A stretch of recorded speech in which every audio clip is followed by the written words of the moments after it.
আসসালামু আলাইকুম বন্ধুরা, আশা করি সবাই ভালো আছেন। পেঁপে একটি অত্যন্ত জনপ্রিয় এবং পুষ্টিকর ফল যা সারা বছরই চাষ করা যায়। কিন্তু পেঁপে চাষ করতে গিয়ে আমরা প্রায় সময়ই পোকা ও রোগের আক্রমণে দিশেহারা হয়ে পড়ি, যার ফলে ফলন মারাত্মকভাবে কমে যায়। আজকের ভিডিওতে আমরা আলোচনা করব কিভাবে পেঁপে গাছের বিভিন্ন পোকা ও রোগ চিনবেন এবং সেগুলোর দমন পদ্ধতি কিভাবে করবেন। চলুন শুরু করা যাক। পেঁপে গাছের প্রধান পোকা এবং দমন পদ্ধতি। পেঁপে গাছের সবচেয়ে পরিচিত সূত্র হলো সাদামাছি, জাপ পোকা, জ্যাসিড।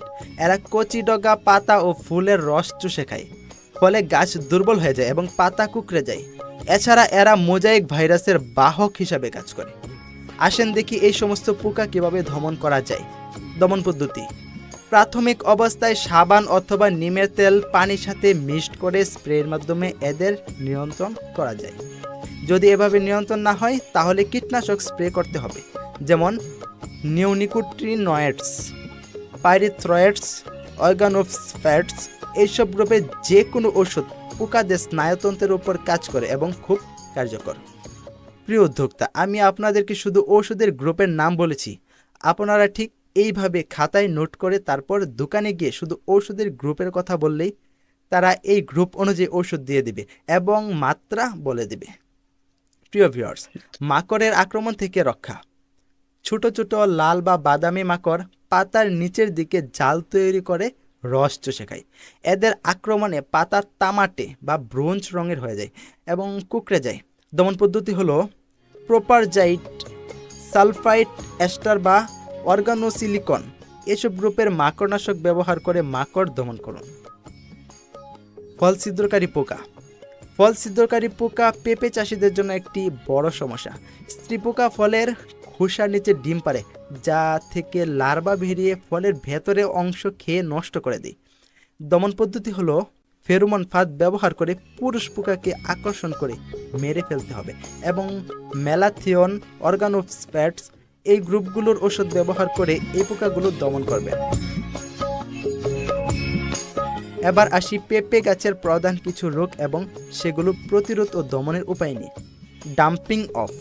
এটি মূলত চারা অবস্থায় হয়। ছত্রাকের আক্রমণে চারার গোড়া পচে যায় এবং চারা ডলে পড়ে মারা যায়। দমন পদ্ধতি হলো কাদা মাটিতে চারা রোপণ করবেন না। এটি হলো 1 নাম্বার। পানি যেন জমে না থাকে এমন একটা ব্যবস্থা করবেন। বেশি ঘন করে চারা লাগাবেন না। প্রয়োজনে কার্বেন্ডাজিম অথবা বেনজিমিডাজল গ্রুপের ছত্রাকনাশক প্রয়োগ করলেই এই রোগ ছেড়ে যাবে। Powdery mildew.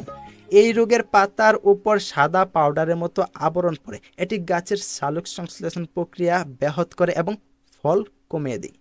এর দমন পদ্ধতি: এই রোগের জন্য সালফার গঠিত ছত্রাকনাশক ব্যবহার করতে হবে, যেমন কোমুলাস সালফেক্স।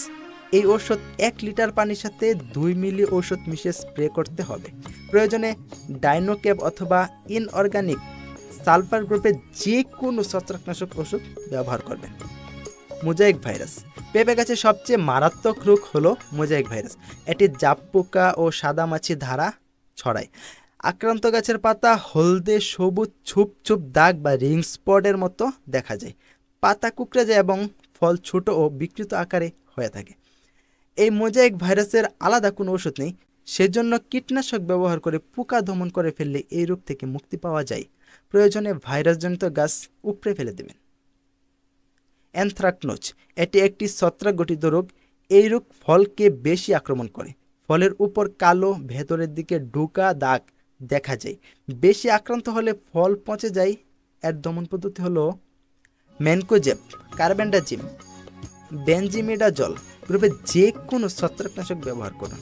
প্রয়োজনে আক্রান্ত ফল গাছ থেকে সরিয়ে ফেলুন। এখন যে কথা বলবো তা মনোযোগ দিয়ে শুনতে হবে, অত্যন্ত গুরুত্বপূর্ণ। বাগান সবসময় পরিষ্কার পরিচ্ছন্নতা রাখবেন, আগাছা মুক্ত রাখবেন এবং আক্রান্ত পাতা বা ফল দ্রুত সরিয়ে ফেলবেন। গাছের রোগ প্রতিরোধ ক্ষমতা বাড়ানোর জন্য সুষম মাত্রায় সার প্রয়োগ করতে হবে। সকালে অথবা সন্ধ্যায় স্প্রে করুন যখন তাপমাত্রা কমে থাকে এবং বাতাস কম থাকে। তখন স্প্রে করবেন। রাসায়নিক কীটনাশক বা ছত্রাকনাশক ব্যবহার করার সময় অবশ্যই মাস্ক, গ্লাভস এবং চোখে চশমা ব্যবহার করবেন। নিয়মিত গাছ পর্যবেক্ষণ করবেন। কোনো পোকা বা রোগের লক্ষণ দেখা দিলে দ্রুত ব্যবস্থা নেবেন।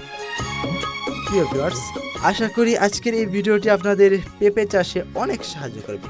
সুস্থ পেঁপে গাছ মানে ভালো ফলন।